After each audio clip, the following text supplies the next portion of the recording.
Hello everyone, this is Defense Politics Asia, and this is the quick update over at the situation of or conditions of the Ukrainian Counter Offensive. So after the yesterday or the day before yesterday, we actually have the information that the Ukrainians actually landed over here in the Dachi area, and this is not the only place that Ukrainians seems to have landed. They also have landed in these islands just into the mouth of the Dnipro River, and it is kind of verified because the Russian forces actually bombarded this location as well as this location. The video is went viral because it was actually airstrike, if I'm not wrong, by the FAPing 500. So the FAP 500s, they FAP 500 times here and 500 times here, and the Russians also not doing nothing. They do have their own boat activities that is actually located here, and these guys also got hit by Ukrainian artillery. So the situation here is kind of dumb because this is actually very pointless place to have troops, as any troop that is actually landed within this area or once detected, and it's pretty easy to get detected because there's not a lot of place to hide. You get bombarded. So this is happening, and this, according to pro-Russian sources, they believe that these are just diversionary attempts, with Ukrainian forces landing in these islands, trying to create a diversion to draw Russian forces. Okay. Oh God. Okay, again. So wrong color again. The Ukrainian forces got the Ukrainian forces to land on all these islands, and then the Russian forces will have to reinforce this area, thinking that or at least they believe that the Russians will believe that the Ukrainians will start to land directly into this shores south of the Kherson region, in south of the Dnipro River. So I believe this is what they think might actually happen. This is on top of that. The Ukrainians actually have air activity as well. A Sukhoi 25 was shot down over Valentensky, which is actually on the western part of Kherson city. So it does shows that the Ukrainians have a lot of activities around this area to try to draw Russian forces here. Whether the Russians will bite is another thing altogether, because the group of forces here is actually entirely separate. There's a Dnipro group of forces that is concentrated purely on the Kherson region. So if they have their own command with their own troops, and I don't think other commands will be sending troops over to support Kherson. It's probably unlikely. More likely is that there will be Russian reserve that will be sent in from Crimea to reinforce, rather than actually coming from other commands. So, but who knows? Maybe the Ukrainians know better in terms of the Russian limitations. So maybe they, instead of the Russian reserve going to where they want to go, where the offensive might actually happen, they actually got drawn into the Kherson region, which is where the diversionary might be. So of course, I also do not know where exactly the Ukrainians would want to hit, but as common sense goes, crossing the Dnipro River to do an amphibious landing is just not likely to happen in a big way. In the Zaporizhzhia region, there is a lot of activities. There is reinforcement reported at Tarivsky, Odarivka, and Slavny. To say reinforcement is actually the wrong word. It's more like a troop deployment. So they have the 10 Army Corps, 116 Mechanized Brigade and 118 Mechanized Brigade, along with their equipments moving into this area.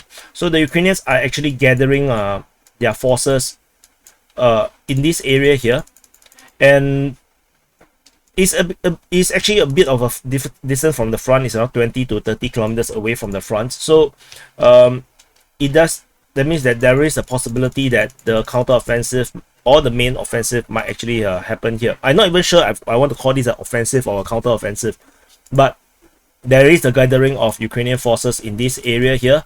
So and they do have the highway to go straight to Orikhiv and then go straight to Novodanilivka to launch their offensive into Robotyne, or actually going through Buildup into Novofedorivka and then go all the way down to Polohiv. This could also be the possibility.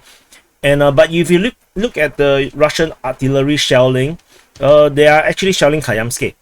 So they are taking out Kayamsky and the forces at Mala Tomashka at near Brozyanka. So we shall see if we actually see any shelling in this area here, in this region, to actually can corroborate this information coming from the pro-Russian sources, and see if the Russian Defense Ministry actually will report about this. Because the Russians currently, what they are doing is they are shelling all this concentration of Ukrainian forces to prevent the Ukrainian forces to even have a chance to launch their offensive.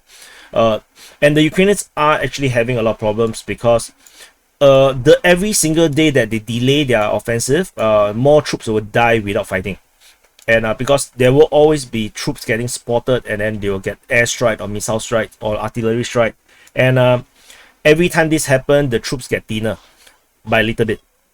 It's not like they will be wiped out, unlikely, because they will spread out, they won't all stay in the same place. But no, every time there's a strike on them, the forces get thinner, and which means they've got lesser forces to launch the offensive that you want. So this is one of the considerations the Ukrainians do have, which is also why the chances of the Ukrainians delaying this if indefinitely is unlikely, because the more they delay, the less likely they will have the capability to do their offensive. There is also some probing at Novosilka, as per reported by the Russian Defense Ministry, and other probing is reported at Novomikhailivka in this area here. So nothing very significant, probably just positional warfare, maybe nothing to do with the offensive. At least there is no information about major concentration. However, given the amount of shelling reported by the Russian side on around Vuhledar region, Palivka region, Novodonetsk, it does suggest that there are quite a number of Ukrainian troops in this area here, and previously they do attack shelled Preshestivka as well. So there could be some amount of Ukrainian forces in this area here, and the Russians are uncomfortable with them. Likely a lot of them is actually happens are gathered during the time where the Russians actually attacked Vuhledar, and this actually drew a lot of Ukrainian forces into the Vuhledar region over here, and there is a huge concentration of Ukrainian forces in this area, and the Ukrainian forces really wants to capture Palivka and Mikhailsky, because these two towns will if taken will be able to provide a good safety perimeter for Vuhledar, where Vuhledar is like a fortress kind of thing, and it allows the Ukrainians to actually use this as a forward operating base to launch further offensive outwards. So we will continue to watch this area here, but do note that the amount of shelling at Vuhledar does suggest that there is a lot of Ukrainian forces in Vuhledar region.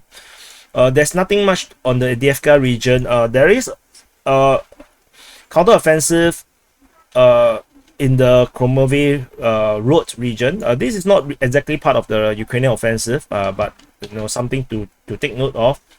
In terms of the area in the Bakhmut region, it doesn't look pretty good for the Ukrainians to do any counter-offensive.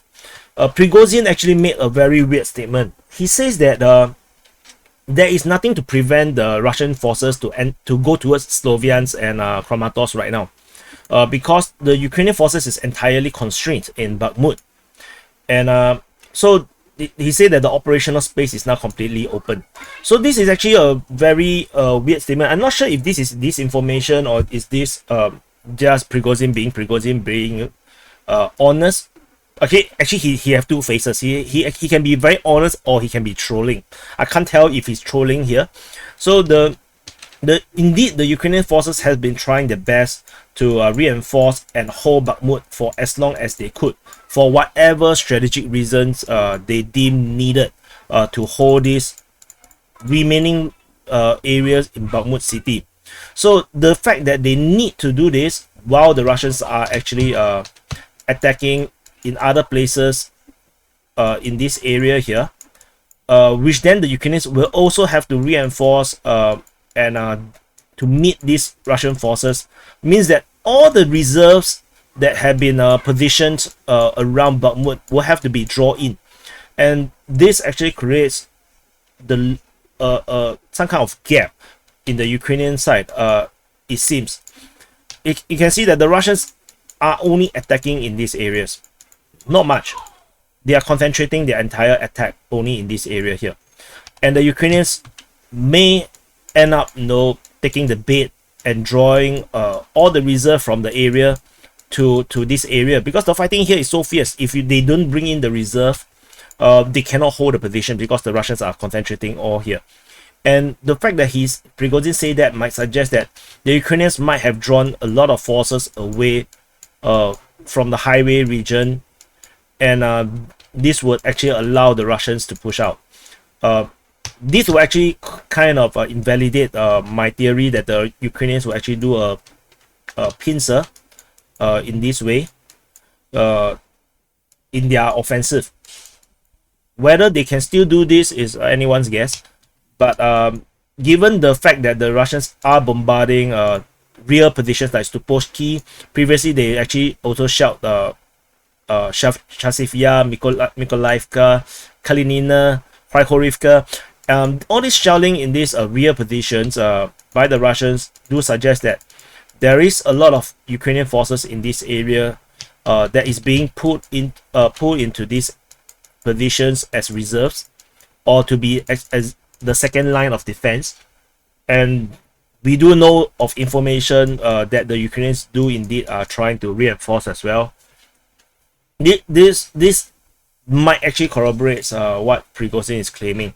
So yeah, for if you are a supporter of Ukraine, yeah, this is something that you may like to think about. Something might be interesting to you.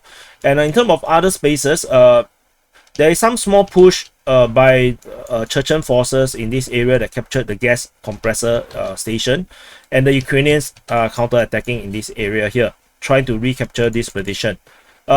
So apparently, according to information from one of the viewers of DPA, he says that the Chechen forces here is actually part of the Spetsnaz and not exactly part of the standard Chechen formation. So yeah, I'm not sure if this is true, but I'm lean towards believing him. And otherwise, there is reinforcement reported in Dibrova, in Liman, and which means that the Ukrainians, either they are running out, taking a lot of losses, or they are just preparing for something big in this area here. There is fighting reported at Terny. Did I mark this correctly? It's correct. So there is a probing at Terny as well. So there is a lot of activities. As you can see, the Ukrainians are actually gathering forces into the front line. And reinforcement continues to be reported as well in the Svatove region. There is reinforcement reported at Stemakivka. And there is probing also at Stemakivka, at Novoselivske especially. We will see whether if this will eventually form up into a ball of forces that can actually push strongly towards Svatove, where this is actually the Bakhmut for Russians, because in this area this is actually the hub. You can see the roads. The roads actually all looks like this. This town here is highly strategic.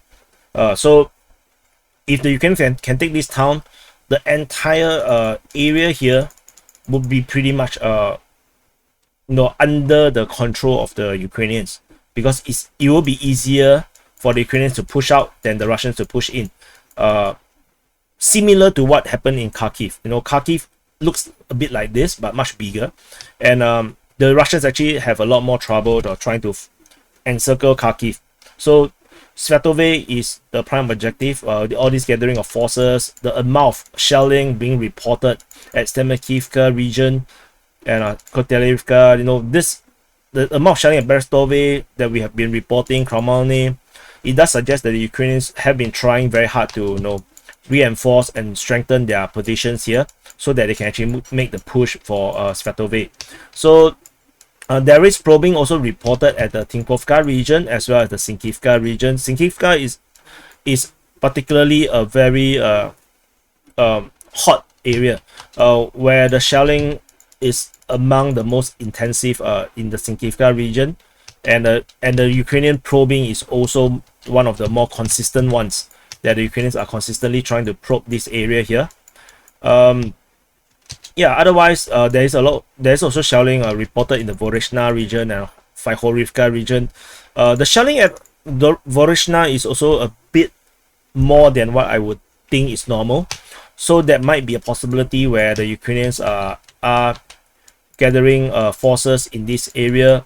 Perhaps they are trying to do a river crossing and attack into the rear of the Russian lines, and this will actually collapse the Russian front lines in the front. So, and then the Russians will have to fall back, read out the rear. So this could also be something that the Ukrainians might be trying, because that's what the Ukrainians did.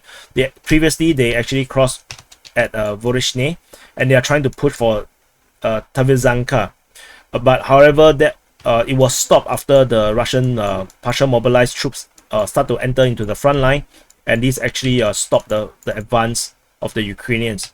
So we'll continue to monitor. There is also a lot of activities in Kharkiv as well as itself. There is a gathering of a lot of forces within Kharkiv. As you can see, the information from Raiba reported the formation of new formations, so-called the offensive guards, continue in the Kharkiv, and a lot of people and equipment has been arriving into the city. And within Kharkiv region itself, they are also recruiting for the Spartan assault battalions. So currently they are at 50% staffing. They are still trying to draw in more forces. And they are also including some of the other units that have been fighting to bring into this new Spartan battalion.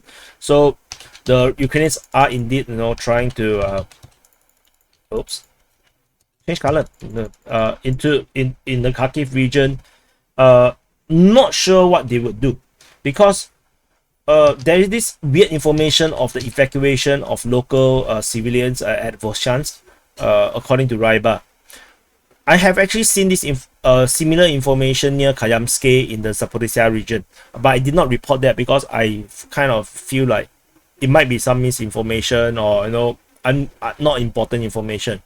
But this is actually near the Russian border, and so I'm not sure what to think of this, and whether is this information even real, because the Ukrainians always have this sort of information in their defense ministry report, and I always disregard it as misinformation, because it's not supposed to be in the SITREP. It's just for propaganda purpose.